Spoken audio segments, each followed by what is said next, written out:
술과 함께 떠나는 한시 여행, 소동파 편에 오신 것을 환영합니다. 안녕하세요. 술과 함께 떠나는 한시 여행 소동파편 5번째 시간입니다. 혹시 아직 구독하지 않으신 분들은 지금 바로 구독 버튼과 좋아요, 알림 설정까지 눌러주세요. 소동파의 위대한 걸작을 함께 감상하실 수 있습니다. 지난 4화에서는 모든 것을 잃은 유배지에서 동파거사로 부활하며 고난의 길에서조차 지판이 끄는 낭낭한 소리를 사랑하게 된 소동파의 단단한 내면을 만나보았지요. 안녕하세요. 네, 맞습니다. 절망의 땅 황주는 역설적으로 그의 예술혼이 만개하는 무대가 되었습니다.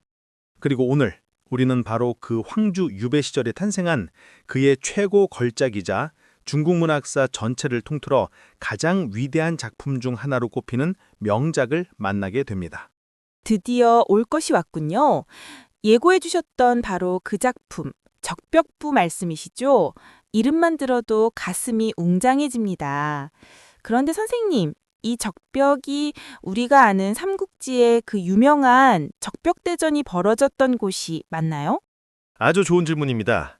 결론부터 말하면 아닙니다. 소동파가 뱃놀이를 한 곳은 유배지였던 황주성 서북쪽의 붉은 절벽으로 적비기라고도 불리는 곳입니다. 실제 적벽대전이 일어난 장소는 오늘날 후베이성 치비시 푸치현 지역으로 추정되는데 황주의 적벽과는 거리가 있습니다. 하지만 소동파는 친구에게 보낸 편지에서 이곳이 진짜 적벽이 아닐지도 모른다고 스스로 언급했을 정도로 그 사실을 알고 있었습니다. 그럼에도 이곳에 삼국지의 영웅들을 불러내어 자신의 처지를 빗대고 더 나아가 인생과 우주에 대한 보편적인 철학으로 이야기를 확장시킵니다. 아, 역사적 사실을 넘어 문학적 상상력이 더해진 공간이었군요. 그리고 부라는 형식도 조금 낯선데요. 시와는 어떻게 다른가요? 부는 시처럼 운율이 있으면서도 산문처럼 자유롭게 이야기를 풀어가는 장르입니다. 그래서 한편엔 서사시나 단편 영화처럼 기승전결이 뚜렷하죠. 오늘 우리는 1082년 원풍 5년 가을 7월 기망, 즉 보름 다음 날인 16째 날 밤에 시작된 하룻밤의 뱃놀이가 어떻게 장대한 우주적 사색으로 나아가는지 그 위대한 여정을 함께 따라가 보겠습니다. 배 한 척, 술 한 병, 그리고 우주라니 정말 낭만적이네요.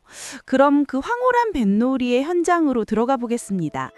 네, 먼저 전적벽부의 첫 번째 장면으로 뱃놀이의 시작과 그 평화롭고 신비로운 분위기, 마치 신선이 된 듯한 즐거움을 노래하는 부분입니다. 원문과 함께 그 아름다운 풍경을 감상해 보시죠. 임술, 지추, 7월, 기망에 소자, 여객으로 범주, 유어, 적벽지하 하니 청풍은 설해하고 수파 불응이라. 임술년 가을 7월 보름이 지난 때에 나는 손님과 함께 배를 띄워 적벽 아래서 논일었다. 맑은 바람은 서서히 불어오고 물결은 일지 않았다. 거주 속객하여 송 명월지시하고 가 요조지 장이라. 술을 들어 손님에게 권하며 명월의 시를 읽고 요조의 장을 노래했다. 소원에 월출어 동산지상하여 배회 두지간하니 백로 횡강하고 수광 접천이라. 이윽고 동쪽 산 위로 달이 떠올라 북두성과 견우성 사이를 서성이고 흰 이슬은 강을 가로질러 내리고 물빛은 하늘에 닿아 있구나. 종 일위지 소여하여 능 만경지 망연하니 호호호여 빙허 어풍하여 부지 기소지하고 표표호여 유세 독립하여 우화이 등선이라. 한 조각 갈대 같은 배가 가는 대로 맡겨 아득한 만경창파를 넘어가니 넓고 넓음이여 허공에 의지해 바람을 타는 듯 그 그칠 곳을 모리겠고 헐헐 나부김이여 세산을 버리고 홀로 서서 날개가 돋아 신선이 되어 하늘에 오르는 듯 했다. 와, 정말 한 폭의 그림 같습니다. 한 조각 갈대 같은 배, 날개가 돋아 신선이 된 듯한 표현에서는 현실을 떠나 자연과 하나가 된 듯한 황홀경마저 느껴지네요. 맞습니다. 이 부분의 핵심은 탈속, 즉 속세를 벗어난 즐거움입니다. 여기서 술은 그 즐거움을 최고조로 이끄는 역할을 하죠. 술에 취하고 아름다운 풍경에 취해 유백액이라는 비참한 현실을 잊고 잠시나마 신선이 된 듯한 기분을 만끽하는 겁니다. 하지만 이 평화는 한 손님의 구슬픈 퉁소 소리와 함께 깨지게 됩니다. 아, 분위기가 바뀌는군요. 네, 바로 이 작품의 갈등이 시작되는 두 번째 장면입니다. 유한한 인생의 슬픔을 노래하는 부분으로 소동파와 손님의 문답이 펼쳐지죠. 어시에 음주 락심하여 구연 이가지라.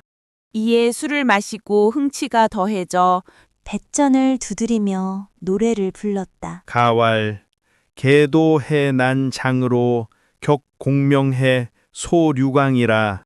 묘묘해 여회여 망미인해 천일방이라. 노래는 이러했다. 개수나무노와 목란삿대로 물에 비친 달을 치며 물결 따라 흐르는 달빛을 거슬러 오르네. 아득한 내 마음이여 하늘 한편의 미인을 바라보노라. 객유취 동소자하여 위가 이화지하니 기성오연하여 여원 여모하며 여읍 여소하고 여음 요요하여 부절 여루라. 손님 중에 퉁소를 부는 이가 있어 노래에 맞추어 화답하니 그 소리가 슬프고 슬퍼서 원망하는 듯 사모하는 듯 흐느끼는 듯 하소연하는 듯 남은 가락이 실처럼 가늘게 이어져 무유학지 잠교하고 읍 고주지 리부하라. 깊은 골짜기에 잠든 교룡을 춤추게 하고 외로운 배 안에 과부를 울릴 정도였다. 소자 초연하여 정금 위좌하고 이 문객 왈 하위기여냐오. 나는 근심스러운 표정으로 옷깃을 여미고 바로 앉아 손님에게 물었다. 어찌하여 그러한가? 아까의 황홀한 분위기가 순식간에 슬픔으로 바뀌네요. 퉁소 소리의 묘사가 정말 처절합니다. 맞습니다. 그리고 이제 손님이 왜 그토록 슬픈 곡조를 불었는지 그 이유를 밝히는 대목이 나옵니다. 객왈 월명 성희의 오작 남비는 차비 조맹덕지 시호와. 손님이 말했다. 달은 밝고 별은 드문데 까마귀 까치가 남쪽으로 날아간다는 것은 조조의 시가 아니던가. 서망하구하고 동망무창하니 산천상무하여 울호 창창하니 자비 맹덕지 고너 주랑자호아. 서쪽으로 하구를 동쪽으로 무창을 바라보니 산천이 서로 얽혀 빽빽하고 푸르른데 이곳은 조조가 주유에게 곤욕을 치른 곳이 아니던가. 방기 파경주하고 하강릉하여 순류 이동야에 충보 천리요 정기 폐공이고. 그가 형주를 격파하고 강릉으로 내려와 물결 따라 동쪽으로 진군할 때에는 배는 천리에 이어지고 깃발은 하늘을 덮었지. 시주 임강하고 횡삭 부시하니 고일세지 웅야언을 이금 안제제오. 강가에서 술을 따르며 창을 비껴들고 시를 읊었으니 진실로 한 시대의 영웅이었는데 지금 그는 어디에 있는가? 조조의 위풍당당했던 모습이 눈앞에 그려지는 것 같습니다. 그런데 갑자기 지금 그는 어디에 있는가라니 분위기가 확 가라앉네요. 그렇습니다. 이제 손님은 과거의 영웅과 현재의 자신들을 비교하며 인생의 덧없음을 한탄합니다. 황오여자는 어초어 강저지상하여 여하 이유미록하고 가 이렵지 편주하여 거 포준이 상속이라. 하물며 그대와 나는 강가에서 고기 잡고 나무하며 물고기나 새우와 짝하고 고란이나 사슴과 벗하고 있을 뿐. 이렵 편주, 즉 나뭇잎 하나 같은 작은 배를 타고 술잔을 들어 서로 권하며 기 부유어 천지하고 묘창해지 일속이니 애오생지 수유하고 선장강지 무궁이라. 부유 즉 하루살이 같은 인생을 천지에 맡기고 창의 일속 즉 넓은 바다에 뜬 한 알의 좁쌀 같은 존재가 아닌가. 우리 인생의 짧음을 슬퍼하고 장강의 끝없음을 부러워하노라. 협 비선이 오유하고 포 명월이 장종은 지 불가호 취득 일세 탁 유양어 비풍이라. 신선을 끌어안고 논일며 밝은 달을 품고 영원히 살고 싶지만 그것이 갑자기 이루어질 수 없음을 알기에 이 슬픈 바람에 남은 소리를 실어보낼 뿐입니다. 분위기가 완전히 반전되네요. 손님은 화려했던 역사의 영웅 조조와 지금의 초라한 자신들의 모습을 비교하며 인생의 덧없음을 한탄하고 있군요. 하루살이, 좁쌀이라는 비유가 정말 처절하게 들립니다. 정확합니다. 손님의 슬픔은 유한한 인간과 무한한 자연의 대비에서 오는 실존적 고뇌입니다. 영원히 흐르는 강물 앞에서 찰나에 불과한 인간 존재의 슬픔을 노래하는 거죠. 이것은 사실 소동파 자기 자신의 마음속 질문이기도 합니다. 그리고 이제 이 질문에 대한 소동파의 위대한 대답이 담긴 세 번째 장면이 펼쳐집니다. 드디어 이 작품의 하이라이트군요. 그렇습니다. 변함과 변하지 않음의 진리를 노래하는 소동파의 철학이 집약된 마지막 장면입니다. 소자왈 개격지 부수야 월호아. 소동파가 말했다.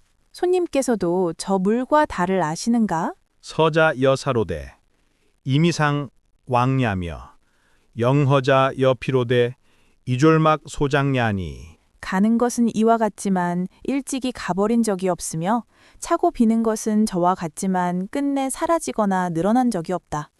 계장 자기 변자 이 관지면 즉 천지 증불능 이일순이요 자기 불변자 이 관지면 즉 물려 악의 무진야니 이유 하선호아.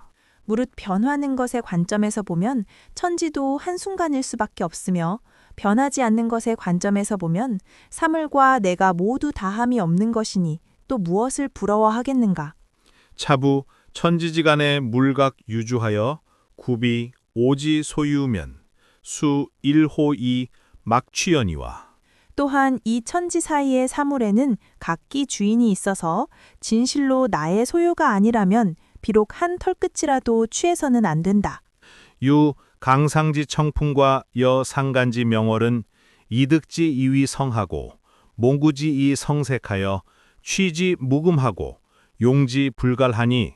오직 강 위의 맑은 바람과 산 사이의 밝은 달만은 귀로 들으면 소리가 되고 눈으로 보면 색을 이루어 이것을 가져가도 금하는 이가 없고 사용해도 다함이 없으니. 시 조물자지 무진장 야요 이요 여자지 소공식이라오. 이것이야말로 조물주의 무진장, 즉 다함이 없는 보물창고이며 나와 그대가 함께 누릴 수 있는 것이라오. 객 희소하고 세잔 갱작이라. 효획 기진하고 배반 낭자라. 손님이 기뻐 웃으며 잔을 씻어 다시 술을 따랐다. 안주와 과일은 이미 다 떨어지고 술잔과 그릇들이 어지럽게 널려 있었다. 상여 침자호 주중하여 부지 동방지 기백이라. 배 안에서 서로를 베고 누워 잠이 드니 동쪽 하늘이 밝아오는 줄도 몰랐다. 와, 정말 엄청난 발상의 전환입니다. 변하는 것과 변하지 않는 것을 동시에 봐야 한다는 것. 그리고 진정한 소유는 물질이 아니라 바람과 달빛 같은 자연을 누리는 것이라는 깨달음이군요. 그런데 정말 궁금한 게 있어요. 이런 깨달음이 술 한 잔과 무슨 관계가 있을까요? 아주 핵심을 짚는 질문입니다. 이 작품에서 술은 단순한 음료가 아닙니다. 첫 번째 장면에선 술은 현실의 고통을 잊게 하고 신선이 된 듯한 황홀경에 이르게 했지요. 두 번째 장면에선 술에 취한 손님이 퉁소를 불며 인생의 근원적 슬픔을 토로했습니다. 그리고 세 번째 장면에선 잔을 다시 채우며 우주적 깨달음을 함께 나누고 결국 술에 취해 잠이 들지요. 술은 이 작품 전체를 관통하는 철학적 촉매제 역할을 합니다. 아, 술이 단순히 분위기를 띄우는 소품이 아니라 사색을 촉발하고 깨달음으로 이끄는 매개체였군요. 맞습니다. 이것이 바로 장자의 재물 철학 사상이 녹아든 부분입니다. 모든 것은 관점에 따라 달라진다는 것이죠. 그리고 바람과 달빛은 누구의 것도 아니기에 오히려 우리 모두가 주인이라는 무진장의 철학은 모든 것을 빼앗긴 유배객 소동파가 발견한 가장 위대한 위안이자 진리였습니다. 술로 시작된 하룻밤의 뱃놀이가 이렇게 깊은 철학적 깨달음으로 이어지다니 정말 놀랍습니다. 결국 이 모든 사색의 시작과 끝에 술이 함께했네요. 그렇습니다. 이것이 바로 술과 함께 떠나는 여행의 진정한 의미가 아닐까요? 개인의 슬픔을 우주의 철학으로 끌어올린 소동파의 그릇의 크기가 느껴지는 것 같습니다. 자, 그러면 이 위대한 작품 전적벽부를 처음부터 끝까지 우리말로 함께 낭송하며 그 감동을 다시 한번 느껴볼까요? 네, 좋습니다. 임술년 가을 7월 보름이 지난 때에 나는 손님과 함께 배를 띄워 적벽 아래에서 논일었다. 맑은 바람은 서서히 불어오고 물결은 잃지 않았다. 술을 들어 손님에게 권하며 명월의 시를 읽고 요조의 장을 노래했다. 읽고 동쪽 산 위로 달이 떠올라 북두성과 견우성 사이를 서성이고 흰 이슬은 강을 가로질러 내리고 물빛은 하늘에 닿아 있구나. 한 조각 갈대 같은 배가 가는 대로 맡겨 아득한 만경창파를 넘어가니 넓고 넓으며 허공에 의지해 바람을 타는 듯 그 그칠 곳을 모르겠고 활활 나부끼며 세상을 버리고 홀로 서서 날개가 돋아 신선이 되어 하늘에 오르는 듯 했다. 이에 술을 마시고 흥취가 더해져 뱃전을 두드리며 노래를 불렀다. 노래는 이러했다. 개수나무 노와 목난 삿대로 물에 비친 달을 치며 물결 따라 흐르는 달빛을 거슬러 오르네. 아득한 내 마음이여 하늘 한편에 미인을 바라보노라. 손님 중에 퉁소를 부는 이가 있어 노래에 맞추어 화답하니 그 소리가 슬프고 슬퍼서 원망하는 듯 사모하는 듯 흐느끼는 듯 하소연하는 듯 했다. 남은 가락이 실처럼 가늘게 이어져 깊은 골짜기에 잠든 교룡을 춤추게 하고 외로운 배 안의 과부를 울릴 정도였다. 나는 근심스러운 표정으로 옷깃을 여미고 바로 앉아 손님에게 물었다. 어찌하여 그러한가? 손님이 말했다. 달은 밝고 별은 드문데 까마까치가 남쪽으로 날아간다는 것은 조조의 시가 아니던가. 서쪽으로 하구를, 동쪽으로 무창을 바라보니 산천이 서로 얽혀 빽빽하고 푸르른데 이곳은 조조가 주유에게 곤욕을 치른 곳이 아니던가. 그가 형주를 격파하고 강릉으로 내려와 물결 따라 동쪽으로 진군할 때 배는 천리에 이어지고 깃발은 하늘을 덮었지.